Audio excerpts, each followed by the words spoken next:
And a 10-day ceasefire between Israel and Lebanon has officially come into effect.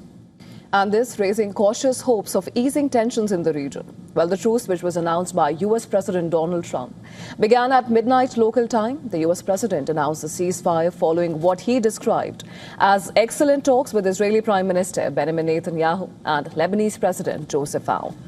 Now, in a significant diplomatic push, Trump has also proposed a face-to-face meeting between Israeli and Lebanese leaders, something that would mark a major breakthrough. Trump claimed that Iran-backed Hezbollah, which has been fighting with Israel and Lebanon, is included in the ceasefire.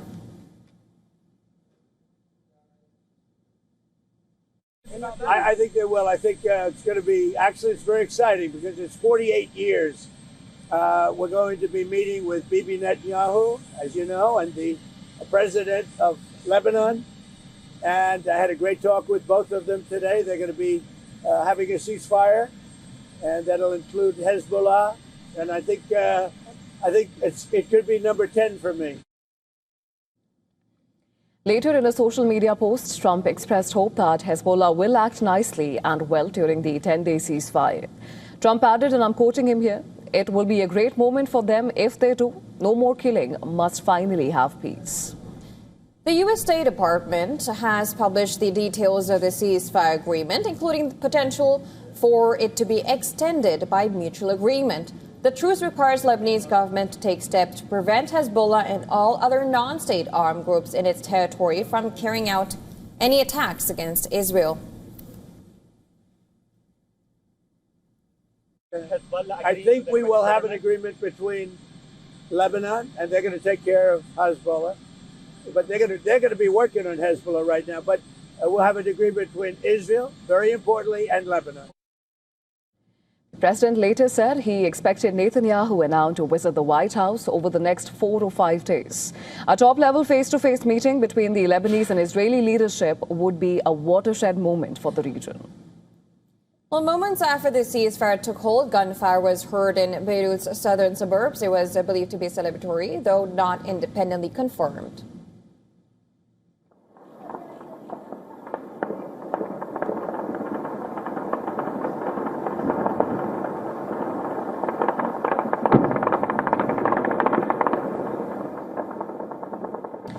Well, the ceasefire comes as the renewed fighting between Israel and Hezbollah, triggered by the war against Iran, has killed more than 2,000 people in Lebanon.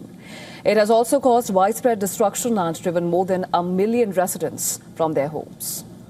As the ceasefire came into force, Israel's military said it had struck over 380 Hezbollah targets in southern Lebanon and was on high alert to resume strikes. Meanwhile, Prime Minister Netanyahu called the truce an opportunity for a historic peace agreement, but insisted that Hezbollah must disarm as a key condition. Iran has welcomed the ceasefire, while a Hezbollah official said they will cautiously respect the ceasefire, but only if Israeli attacks stop. Namika Ibrahim al-Musawi thanked Iran for having applied pressure in Lebanon's favor.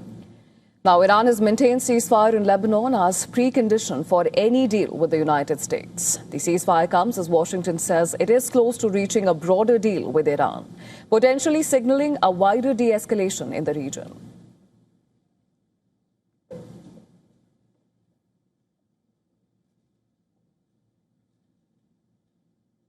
All right, to discuss more on this, we are now being joined live by Bishop Garrison from Virginia. He is a former senior advisor to the Secretary of Defense and current senior fellow and adjunct professor at National Security Institute at George Mason University Law School. Thank you so much for joining us on the broadcast.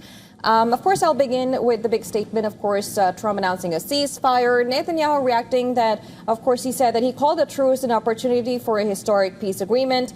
But again, the one sticking point is, of course, the disarmament of Hezbollah. It seems like a very key issue. But then do you still think this is a major step towards the Lebanese and Israel a ceasefire and maybe, of course, the extension of it?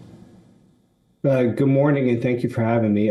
Yes, potentially. What you have right now is a very fragile peace, and all sides understand that there is an opportunity here to move forward and find something that's much more lasting, something that's much more stable.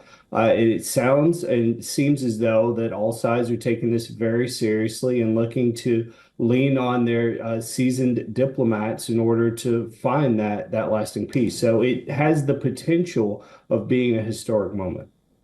Absolutely. And even during the larger Washington and Iran talks, the one sticking point, as Jyotsna just mentioned, was, of course, Lebanon and the agreement being extended to Lebanon. Now, theoretically, it seems that those preconditions have been met. Do you think it's going to be viable enough for Iran to come back to the negotiating table and the next talks in Islamabad create a different outcome? Because from what we saw the last time in the 21 hours, it did not no side actually was willing to concede to the red lines. But now, does this change the calculus going forward?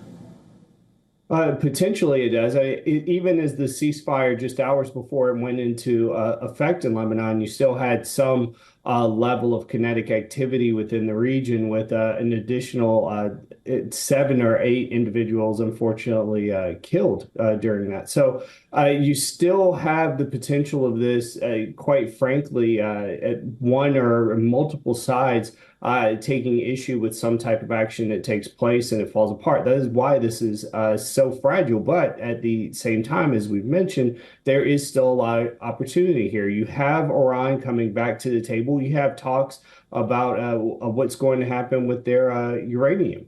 This is something new that previously they weren't really willing or able to discuss at all. And now you have Israel that is having the potential of face-to-face talks with the Lebanese government. So there are a lot of positives in what has been reported, but we must understand that we have to go with this in steps and in phases, and it's going to take a lot of compromise on both sides and a willingness to hear the various sides out in order to make this work.